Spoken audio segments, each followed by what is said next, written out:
Go and live wherever you wish. Jeremiah 40.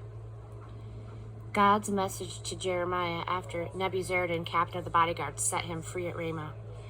When Nebuzaradan came upon him, he was in chains, along with all of the other captives from Jerusalem and Judah who were being herded off to exile in Babylon.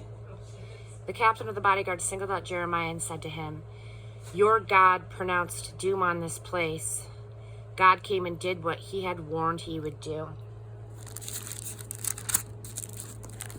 Because you all sinned against God and wouldn't do what he told you. So now you're all suffering the consequences. But today, Jeremiah, I'm setting you free, taking the chains off of your hands. If you would like to come to Babylon with me, come along. I'll take good care of you. But if you don't want to come to Babylon with me, that's just fine too. Look, the whole land stretches out before you. Do what you like. Go and live wherever you wish. If you want to stay home, go back to Gedaliah, son of Ahikam, son of Shaphan. The king of Babylon made him governor of the cities of Judah. Stay with him and your people, or go wherever you'd like. It's up to you. The captain of the bodyguard gave him food for the journey and a parting gift and sent him off. Jeremiah went to Gedaliah, son of Ahikam, at Mizpah and made his home with him and the people who were left behind in the land. Take care of the land. When the army leaders and their men who had been hiding out in the fields heard that the king of Babylon had appointed Gedaliah, son of Ahikam, as governor of the land, putting him in charge of the men, women, and children of the poorest of the poor who hadn't been taken off to exile in Babylon, they came to Gedaliah at Mizpah. Ishmael, son of Nethaniah, Jonathan, and Jonathan, the sons of Kareah, Seraiah, the son of Tanhumeth, the sons of Ephai, the Netophathite, and Jezaniah, son of the Makathite, accompanied by their men. Gedaliah, son of Ahikam, the sons of Shaphan, promised them and their men, "You have nothing to fear from the Chaldean officials. Stay here on the land. Be subject to the king of Babylon. You'll get along just fine. My job is to stay here in Mizpah and be your advocate before the Chaldeans when they show up. Your job is to take care of the land. Make wine, harvest the summer fruits, press olive oil, store it all in pottery jugs, and settle into the towns that you have taken over." The Judeans who had escaped to Moab, Ammon, Edom, and the other countries heard that the king of Babylon had left a few survivors in Judah and made Gedaliah, son of Ahikam, son of Shaphan, governor over them.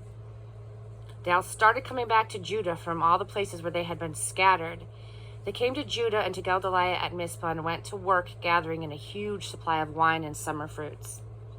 One day, Johanan, son of Kareah, and all the officers of the army who had been hiding out in the back country came to Gedaliah at Mizpah and told him, "You know, don't you, that Baalis, king of Ammon, has sent Ishmael, son of Nethaniah, to kill you?" But Gedaliah, son of Ahikam, didn't believe them. Then Jonathan, son of Kareah, took Gedaliah aside privately in Mizpah. "Let me go out and kill Ishmael, son of Nethaniah. No one needs to know about it. Why should we let him kill you and plunge the land into anarchy? Why not let everyone you've taken care of be scattered and what's left of Judah be destroyed?" But Gedaliah, son of Ahikam, told Jonathan, son of Kareah, "Don't do it. I forbid it. You're spreading a false rumor about Ishmael." Chapter 41, murder. But in the 7th month, Ishmael, son of Nethaniah, son of Elishama, came. He had royal blood in his veins, and he had been one of the king's high-ranking officers. He paid a visit to Gedaliah, son of Ahikam, at Mizpah with 10 of his men. As they were eating together, Ishmael and his 10 men jumped to their feet and knocked Gedaliah down and killed him. Killed the man that the king of Babylon had appointed governor of the land. Ishmael also killed all the Judeans who were with Gedaliah in Mizpah, as well as the Chaldean soldiers who were stationed there.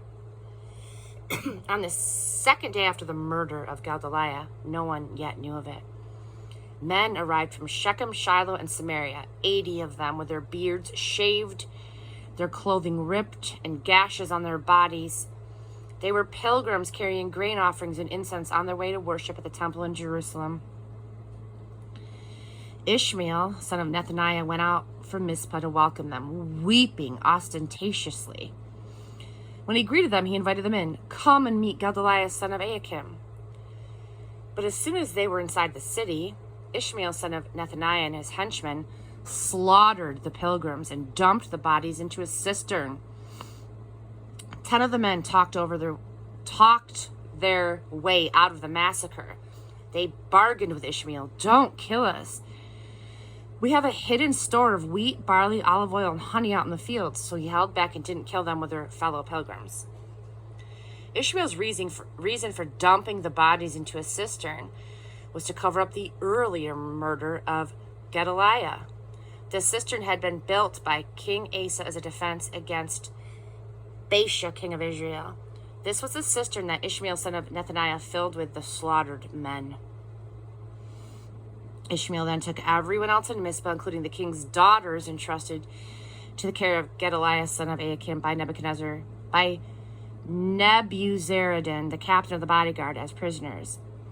Rounding up the prisoners, Ishmael, son of Nethaniah, proceeded to take them over into the country of Ammon. Jonathan, son of Kareah, and all the army officers with him heard about the atrocities committed by Ishmael, son of Nethaniah. They set off at once after Ishmael, son of Nethaniah. They found him at the large pool in Gibeon. When all the prisoners from Mizpah, who had been taken by Ishmael, saw Jonathan, son of Kareah, and the army officers with him, they couldn't believe their eyes. They were so happy. They all rallied around Jonathan, son of Kareah, and headed back home. But Ishmael, son of Nethaniah, got away, escaping from Jonathan with 8 men into the land of Ammon. Then Jonathan, son of Kareah, and the army officers with him gathered together what was left of the people whom Ishmael, son of Nethaniah, had taken prisoner from Mizpah after the murder of Gedaliah, son of Ahikam, men, women, children, eunuchs, and brought them back from Gibeon. They set out at once for Egypt to get away from the Chaldeans, stopping on the way at Geruth-Kimham near Bethlehem. They were afraid of what the Chaldeans might do in retaliation of Ishmael, son of Nethaniah's murder of Gedaliah, son of Ahikam, whom the king of Babylon had appointed as governor of the country.